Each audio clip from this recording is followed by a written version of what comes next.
Welcome to the Shifting Our Schools podcast, where we believe learning never stops.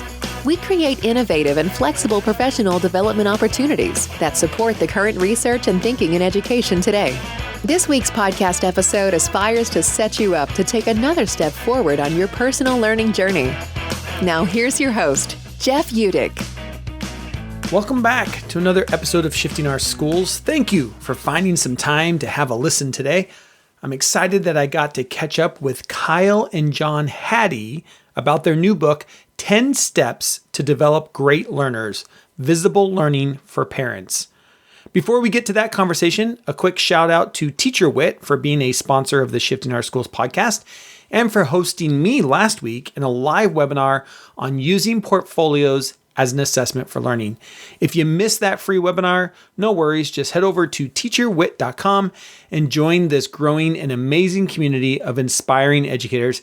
And you can watch the recording and get all the resources and templates for free there. Thank you to Teacher Wit for being a sponsor of the Shifting Our Schools podcast. Also, just a reminder, now is a great time to get me on your calendar for the upcoming school year, whether it's PD days or conferences you might have coming up. You can reach out to me on my website, jeffudick.com, or book a 30-minute chat with me in the show notes via the Calendly link. We can chat about your vision for your upcoming days and how I might be able to help and support educators in your organization. All right. I'm super excited that I got to catch up with Kyle and John Hattie. Most of you, I'm sure, have heard of John Hattie and all his research around visible thinking and visible thinking routines. And if you haven't heard of John Hattie, stop now and head to his website in the show notes and then go buy his books. However, this time, he's partnered with his son Kyle to publish a new book for parents called 10 Steps to Develop Great Learners, Visible Learning for Parents. This book is out now and available on Amazon and Barnes & Noble stores. I'm excited for you to get to hear about the mind frames for parents and how Kyle and John hope this book supports all of us in supporting parents in changing schools. And with that, on with the show.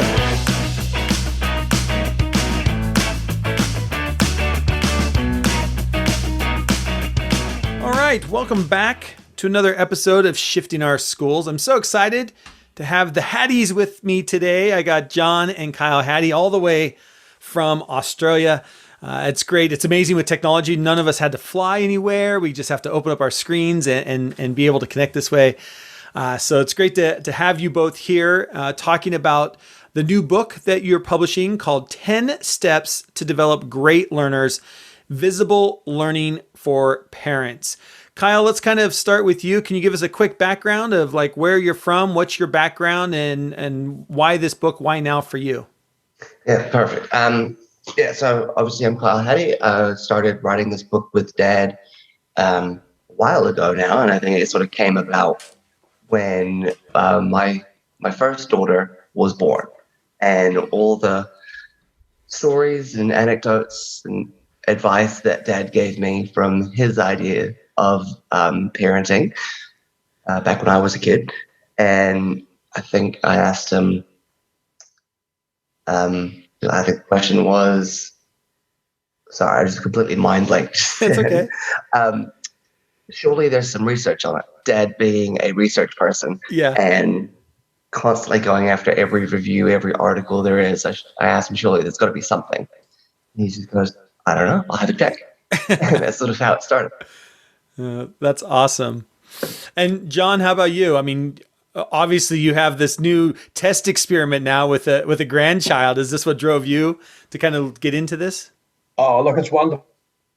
I've now got 5 grandkids, but as Kyle was saying, it was a really stepping back moment for me when he confronted me and with all my beautiful, beautiful recommendations. Right. He confronted me with surely this research. And it turned out there is, no surprise, there is a lot of research on parenting. There is a lot of meta-analyses. And so we pulled all those together, and it took us 5 or 6 years of fighting and arguing and writing and querying to get the book into the shape. And we were able to trial it on the grandchildren at the same time. That's great.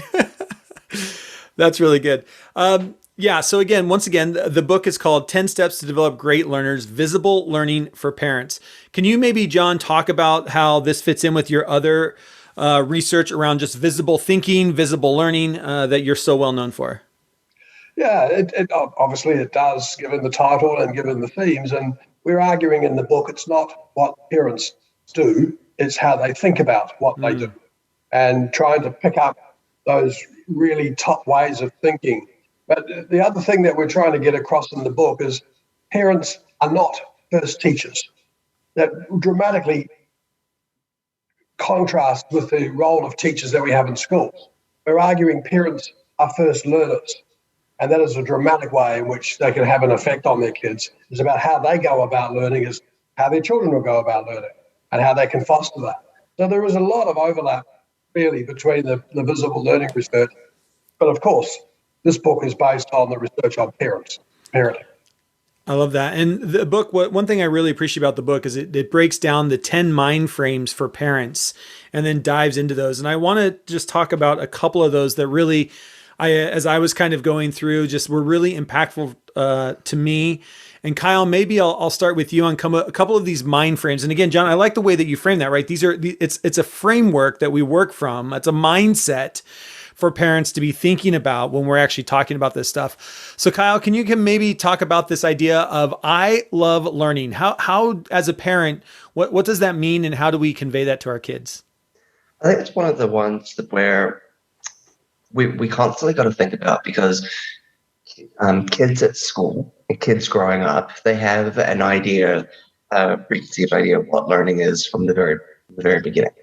And they've got to be able to go make mistakes, look at errors, and actually enjoy the whole process. I remember a story from my daughter when we moved to Australia. We were driving past the school she was going to go to. She hadn't started school yet, only just turning 5, and she was a bit quiet one day when we got closer to the school. And I asked her what she's thinking about, and she says, "I'm worried about school." And I said, "Okay." I don't know how to read yet. How can I learn? And I sort of stopped and listened to her, and then said, "But that's why we go to school. So you will learn how to read." Right. and sort of constantly looking back at that and constantly thinking around how do we get it, and how do we get our children to think about what learning actually is, and what the process. How do I, as a parent, model that I'm learning all the time, and how do we show that that's okay, and really enjoy the curiosity around learning something new? And that's where I think we're going with this. And I love that. And I think that's a great segue into the next mind frame. And John, I'll let you kind of talk to this one. In the book, you call it, I know the power of feedback, and that success thrives on errors. Can you kind of talk about that mind frame from parents' perspective? Yeah, and it's those teachers who are familiar with the visible learning work, they'll know the incredible power of feedback. But the problem with feedback is it's very variable. And sometimes it works, sometimes it doesn't work. And trying to understand that. And the theme we play in this book is it's less about the feedback that parents give to their kids, and it's much more about whether the feedback was heard, understood, and actionable. And I'm sure every parent with teenagers know that teenagers are brilliant at selective listening. Right. And you have to say to them, tell me back what you told me, what I just said to you. Because you know that that's selective listening. And that's what we all do. That's what we do as teachers, let alone kids. And so checking that your feedback is heard. And that other big theme that is, if there is no forward, where to next information in your feedback, it often isn't heard at all. Like kids, unlike teachers, are much less interested in what has happened. They want to know where they're going. Now, there's nothing wrong with feedback about what has happened. It gives credibility. But the kids are much more looking forward. And so that whole notion is that you also, as a parent, have to love getting feedback from your kids and demonstrating that you hear them, you understand them, and you can action their feedback. It's a two-way street if you want to have a maximum impact. Oh, I love that. It's a two-way street. And I love that because that goes into a lot of the other research like you said, around feedback and this idea of feed forward, right? Like feedback is only good as if there's a next step of what I'm supposed to do. Now that you told me, what am I supposed to do next? And if we don't do that, we leave our learner or our child kind of hanging in the balance. And the other part of that too also, Jeff, is if the feedback is got success criteria, like for example, you say to your kid, clean your room. It's not near as impactful as if you say, clean your room by taking everything off the floor, hanging up your clothes, and making sure you make bed. So you've got success criteria. And we say that in schools. It's no different in the home. Right. I like that. Success criteria with your feedback. That's so good. That's awesome. Kyle, the next one I kind of want to talk about around these 10 mind frames for parents is the one, I appreciate that my child is not perfect, nor am I. I think this is such a great one for parents to remember. Can you kind of maybe talk about that a little bit, Kyle? Yeah, I think that one is very key for parents to remember, especially first-time parents, because parenting is itself, and as I found out on my second, and it's not always easy. We don't always get it right, and that's okay because your kids won't either. And it's that idea of risk happens. Kids fall down. Kids do things that they're not supposed to. Parents say or give shallow threats that is instantly say it. They're just like, no, that's not what I was supposed to say. I shouldn't have said. But it's that idea of developing that dignity of risk. You know, it's okay to have, and kids are going to do things that are going to scare the bejesus out of you, and it's an okay thing to remember. As a parent, it's what you do about it, and it's how you think about it going forward. Like if there was a situation where the child got into and you realize, okay, actually that dangerous and shouldn't happen. What am I doing to rectify that later in the book? And just knowing that the way you think and constantly reflecting on that and developing that idea of as we call it in the book, risk. You start sort of see which risk taking is good, you know, and which risk taking is going to lead to disaster later down the track.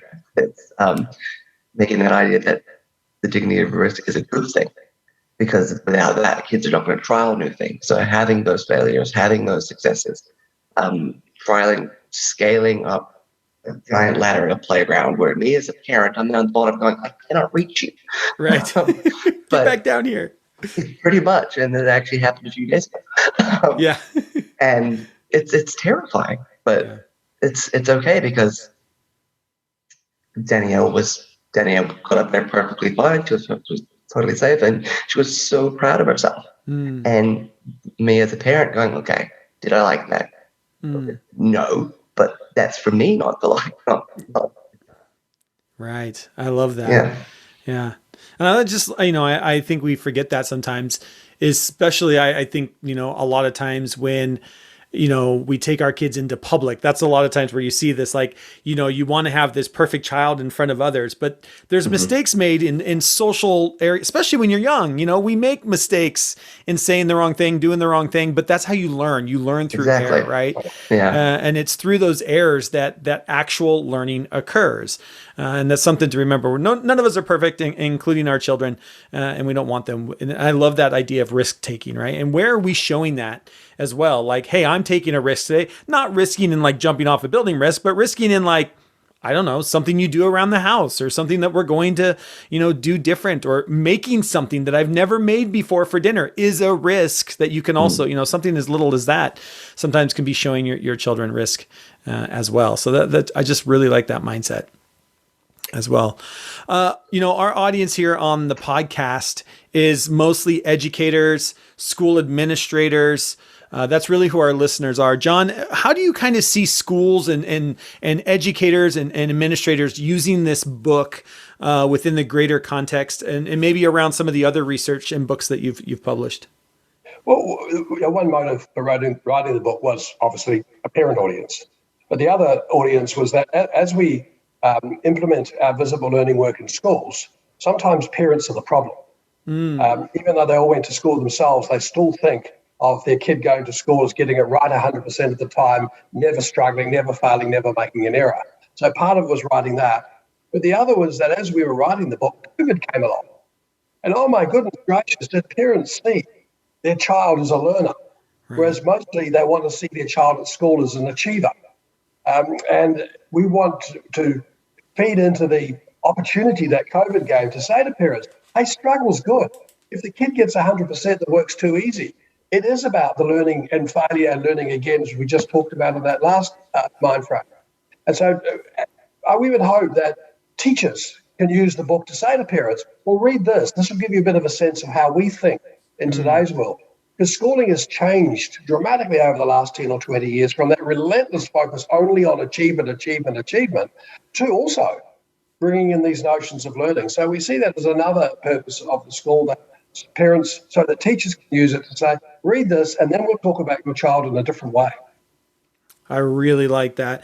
I think that's such a great lens as well. You're right. Like I was just at a conference today at the NCCEE conference here in Seattle.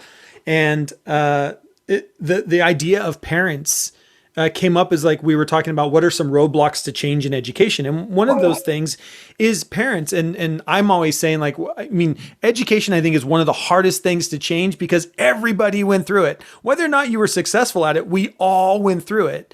And so when you have children and your children, you remember what school is like for you, whether it was a good experience or bad experience. But you filter. That's right. You filter out all your struggles. You filter out all your errors. You filter out those things. Yeah. And you want perfection for your kid. That's right. And it's that, are they behaving? Are they above average? And are they doing well? But then you get those parents who, again, forget what happened when they're at school. They just want perfection the teachers. That's not the reality, as Carl said. Yeah. I love that. Such a great book, such great timing. Like you said, you know, what a great time for this book to come out when parents had a real insight into this idea. I love that. I'm going to title that for the podcast, Learning versus Achievement. I think that was such a great lens that you're right. Parents had this actual firsthand look at what learning looks like and not focused on achievement during the pandemic. And what just a great way to look at this. Again, the title of the book, 10 Steps to Develop Great Learners, A Visible Learning for Parents. Kyle, John, Hattie, thank you both so much for taking time out of your busy schedules to be here on the podcast and sharing your thoughts about your new book with all of us. Thank you, Jeff. Thanks for having us. We hope you've enjoyed this episode of Shifting Our Schools. If you found this episode helpful or inspiring, please make sure to subscribe and leave the team a 5-star rating. If you want to learn more about the Shifting Schools team or download our free resources, head over to shiftingschools.com to see what's on offer now. Thanks for listening, and we'll catch you next week for another episode to keep rethinking the shifts our schools need.